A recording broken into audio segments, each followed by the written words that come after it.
Good. Hi, I'm Justin. I go to Gateway High School in San Francisco. Well, here. So for my space, it takes the angle and it tells the motor how to react and keep this robot balanced. So say this is angle 0. Pretend this is the robot. If it begins to fall, say now it's at 5 degrees, my PID control will tell my motor exactly which direction and which speed to move at to correct for that offset. So yeah, there's that. Tuning it was quite hard.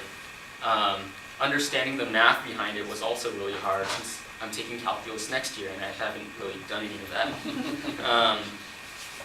that. So there's 3 values, P, I, and D, and by changing each of those independently, I was able to get my robot to be finely tuned and to balance the way it is. So in the beginning, it was actually shaking really violently, like that, and it still does if there's like an uneven surface. So on top of my robot is a giant battery, and that basically brings power to my robot. So after I got it to balance, I said I want it to also move forwards and backwards.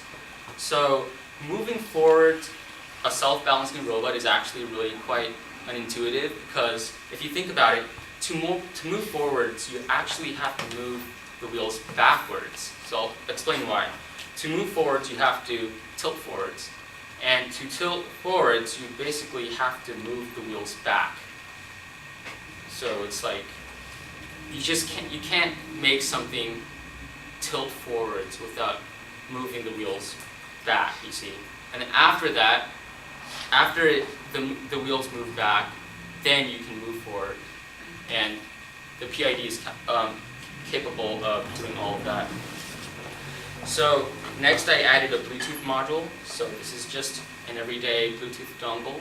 And it connects to my phone. So I downloaded an app that's for free. You guys can download it too if you want to control my robot. Although there's a password, so.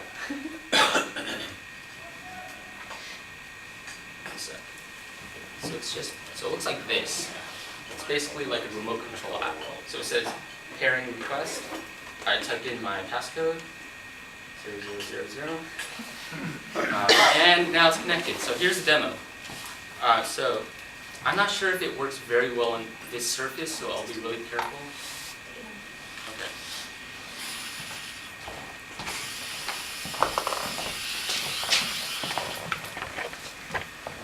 Okay, so I can just move forwards, backwards. If I want it to turn, I can make it turn. And so it behaves kind of strange, but yeah, it took me a while to get it like this. So another problem I faced was if I hold down the forwards button, it'll go at a really high speed and eventually the motors won't be able to catch up and the robot will fall. So to prevent that from happening, I used encoders for my motor. So encoders basically tell me how far my robot has gone. And by calculating time as well, I can use speed equals distance over time, and I can calculate the speed of my robot. So if it's going too fast, I have another piece of code that tells it to stop moving that fast and stay at its speed.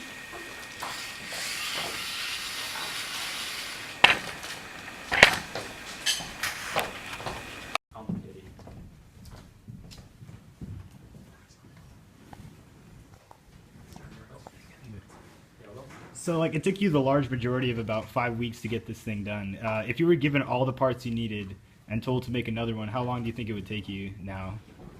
And rewrite the code, or? Using everything, so everything the same. Like just if I was to tell you to make another one right now. Oh, that would be very easy.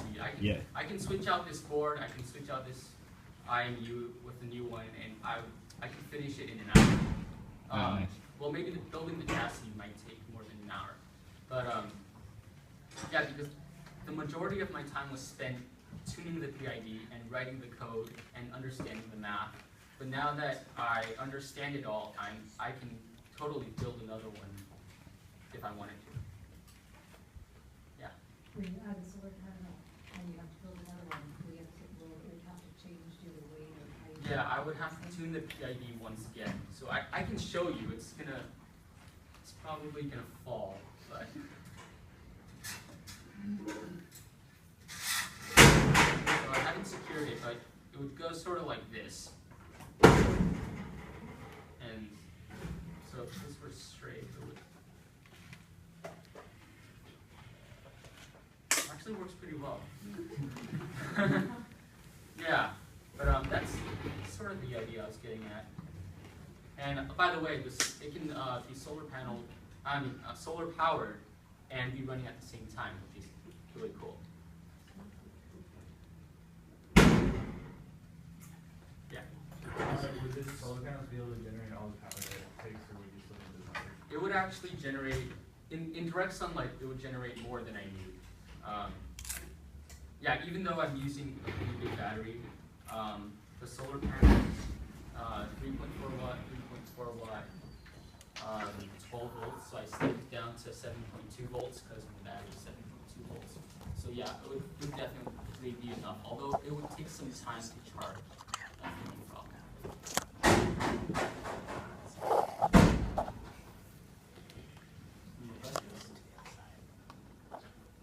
Cool. What degree of positioning that, how far back will it? Oh, so like if I push it, Still come back. so if I push it, it'll basically move in the direction of it. So say I mean theoretically, be all the way at like 0 degrees, but.